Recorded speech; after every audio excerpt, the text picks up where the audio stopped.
In 1945, a group of workers in Egypt accidentally unearthed hidden early Christian teachings that delve into manifestation, consciousness, and oneness. Greg Braden explores these teachings, connecting them to Jesus and the law of attraction. Within the tomb, the workers discovered a large jar containing 13 leather-bound manuscripts made up of 48 distinct works. Most of these texts are Gnostic, focusing on salvation through mystical knowledge. Among them is the Gospel of Thomas. Gnosticism teaches that humans are souls living in material bodies and can only ascend through true knowledge. According to this belief, Jesus is the Redeemer who came to share this wisdom and free humanity. He passed this knowledge to select disciples, including Thomas. Nearly all spiritual paths eventually lead to this same ascension. Had these teachings been included in the modern Bible, they might have emphasized the inner power of each individual more clearly. The Gospel of Thomas isn't a narrative. Instead, it contains about 114 sayings attributed to Jesus. The document begins with the words, "These are the secret sayings which Jesus, the living one, spoke, and Didymus Judas Thomas recorded. And he said, 'Whoever interprets these sayings will not taste death. Let the seeker not stop until they find. When they find, they will be troubled. When they are troubled, they will marvel, and they will reign over the universe.'" The sayings themselves aren't the secret. The true secret is in their interpretation. When you uncover the real meaning, it may unsettle you because it challenges long-held beliefs.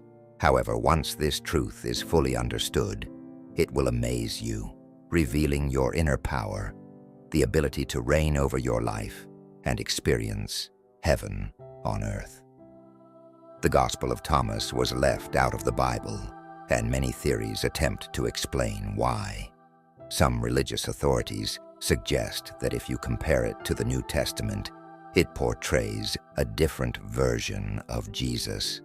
They argue that the teachings in this gospel, which explain manifestation, consciousness, and oneness, align more with certain philosophical ideas than with the core messages of the Bible. How many of you have heard of the lost Gospel of Thomas? Some may be familiar with this powerful text. It is believed to contain Jesus' actual words, teaching those around him how to harness the power of human emotion. If ancient and indigenous cultures understood this, why don't we? Where did this knowledge go? This is a vital question.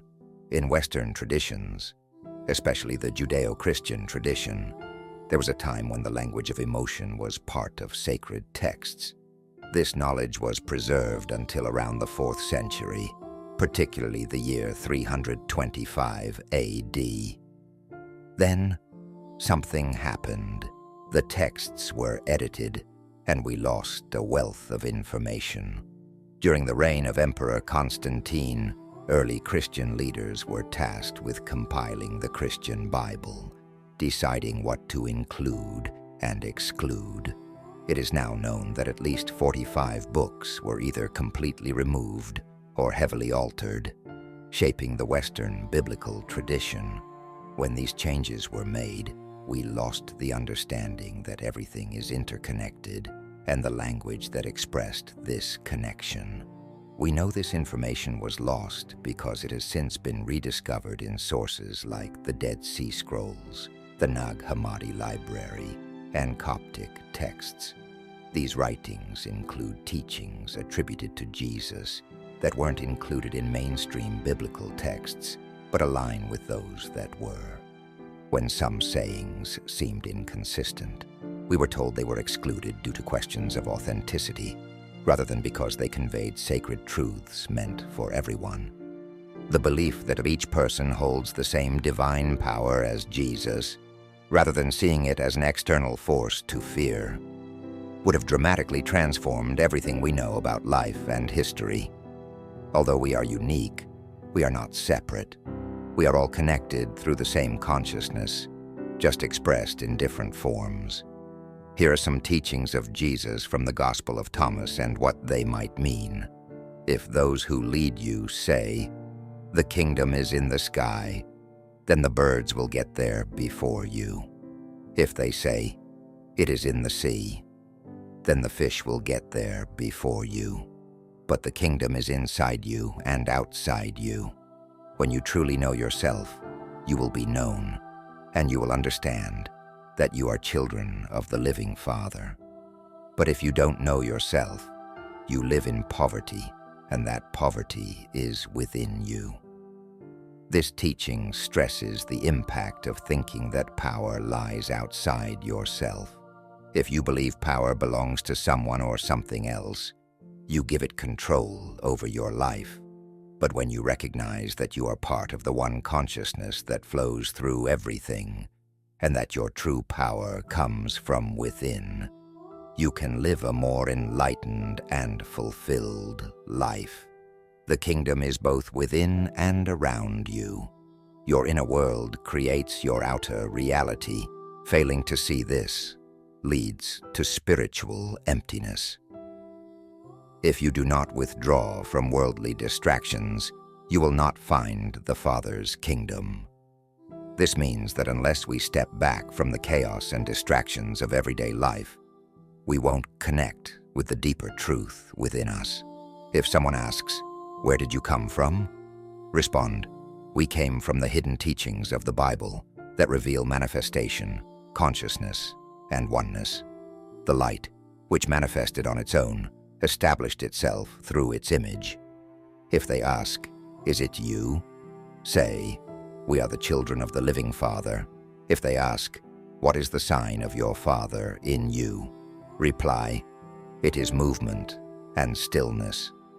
Here, light represents the origin of humanity, and each person is a reflection of that light in physical form. We are all part of this greater consciousness, which expresses itself as both action and awareness. Jesus said, "I am the light above all." Everything comes from me, and everything returns to me. Split a piece of wood, and you will find me there. Lift a stone, and I am there. This illustrates that the one consciousness exists in all things. What is in Jesus is also in every part of creation. The disciples asked Jesus, "When will the kingdom come?" He replied, "The kingdom is not something you wait for. It's not a matter of saying, 'Here it is,' or 'There it is.' The kingdom of the Father is already spread across the earth, but people do not see it. We've always had the power within us, but we've lost touch with it. It's not something we need to wait for. This divine consciousness is already a part of everything, including ourselves. To activate this divine force in our lives, we must first understand how it works. Science can help us with that. But to truly engage with this force, we need to speak its language, something science cannot teach us. This knowledge comes from our history, culture, and those who have practiced and understood this language for millennia. What did Jesus and other great spiritual teachers say about this language? It's the same across all traditions, Buddhist, Hindu, Christian, or even older beliefs.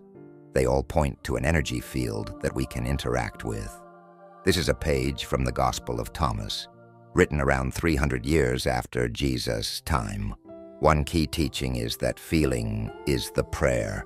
We must feel as if our prayers have already been answered. Verse 106 from the Nag Hammadi Library says, "When you unite thought and emotion into one." This is from the Gospel of Thomas, and it's explaining that when your thoughts and emotions align, something powerful happens. It states, "When you combine thought and emotion into a single force, you will command the mountain to move, and it will." What this means is that when you bring your thoughts and emotions together as one, you unlock the ability to influence the world around you.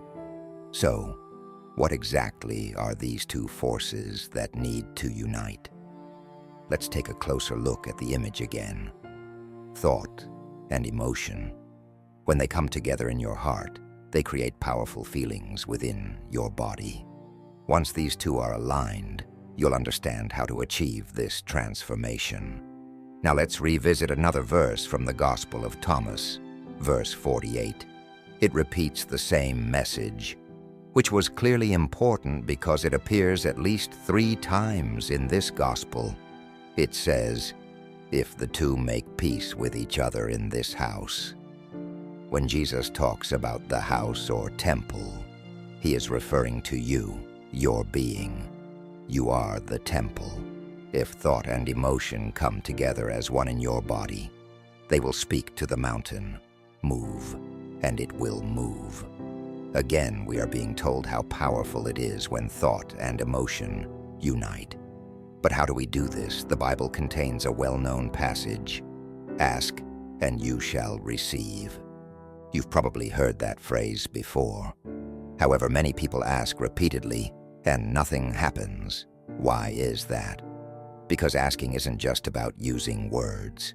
It's not about pleading, "Please bring this into my life." That's not how asking works. To ask in the right way, we need to communicate with the field, the divine matrix, in a language it understands. The field doesn't recognize our spoken words. It responds to the power of our hearts. Remember, the heart generates both electrical and magnetic waves. This is the language that the field recognizes. So, when you create a feeling in your heart, as if your prayer has already been answered, those waves are sent out and help manifest that answer. Now look at the passage in John 16:23-24. But here's something interesting. What you see in the Bible today is an edited version. It reads, "Whatever you ask the Father in my name, he will give it to you. Until now, you have asked nothing in my name. Ask, and you will receive, that your joy may be full." This is the version we have today. But something was taken out. In the 4th century, they removed 2 sentences that tell us how to ask. Want to know what was lost? Here's the original Aramaic version, including the missing lines. "All things that you ask directly, with pure intent, will be given to you. Until now, you have not done this, because if you ask only with words, you have not truly asked." Now here's the powerful part they took out. "Ask without hidden motives, and be surrounded by your answer. Be immersed in what you desire, so that your joy may be complete." What does this mean? It's not about speaking the words. It's about feeling and acting as if your desire has already come to pass. Be enveloped in that feeling. If you want a perfect relationship or healing for someone, you need to feel as though it's already happened.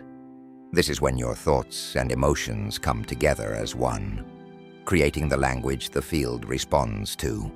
For example, if you're imagining healing for a loved one, think the thought of them being healed and feel the love that comes with that thought. When thought and emotion align, this is the language that shapes reality. Does that make sense? Here's another example to help illustrate this. Hidden teachings of the Bible and other spiritual traditions, such as Buddhist teachings, offer similar wisdom. For instance, when Jesus says, "Ask without hidden motives," he means asking without judgment, no thoughts of right or wrong, good or bad, and no ego. Just ask from the heart. Is this making sense? Does it resonate with you?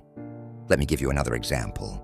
The phrase, "be surrounded," means to act and feel as if your desire has already come true. If the Bible feels too religious for you, consider the teachings of Neville Goddard, a philosopher from the early 20th century. In his book, The Power of Awareness, he talks about manifesting desires in a very similar way.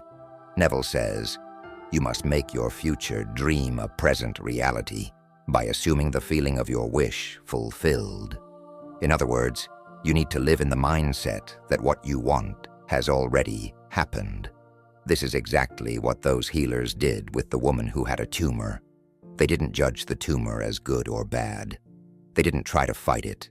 They accepted it as one possibility among many, because in the quantum world, all possibilities exist. Instead of resisting the tumor, they chose a new reality. They imagined and felt as though the woman was already healed. Their chant, wasa wasa, roughly translates to already done, already done. And when they got excited, they chanted, mate, mate, meaning now, now, now. Not in a year, not in a month, but now.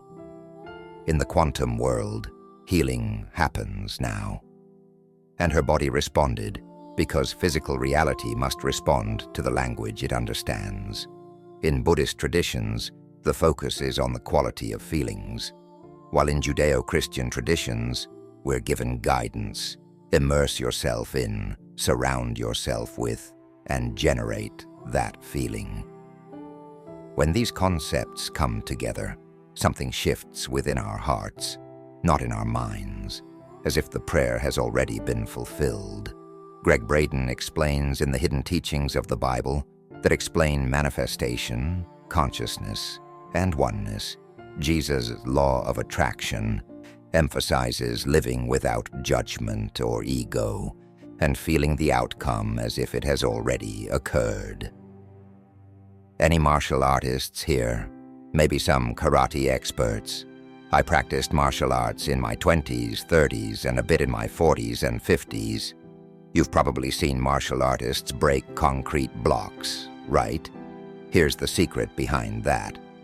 When the martial artist focuses on the block, the last thing they're thinking about is their hand hitting it. Why? Because if they think about that, they know it will hurt. Instead, they focus on what happens after their hand has passed through the block, as if it has already happened. They concentrate on the space beyond the block and feel as if their hand is already there. This is a metaphor for how we use emotion, feeling as if the experience has already occurred. The Gospel of Thomas reflects our connection to consciousness and everything that exists. It holds the knowledge that frees us. Without tapping into this higher consciousness, we view ourselves as separate, isolated, and victims of circumstance. To break free from a reality that doesn't serve our desires, we must let go of the false image of ourselves and embrace the true understanding of who we are and the power we possess. These are the hidden teachings in the Bible that explain manifestation, consciousness, and oneness, as Greg Braden describes, and they tie into Jesus' law of attraction.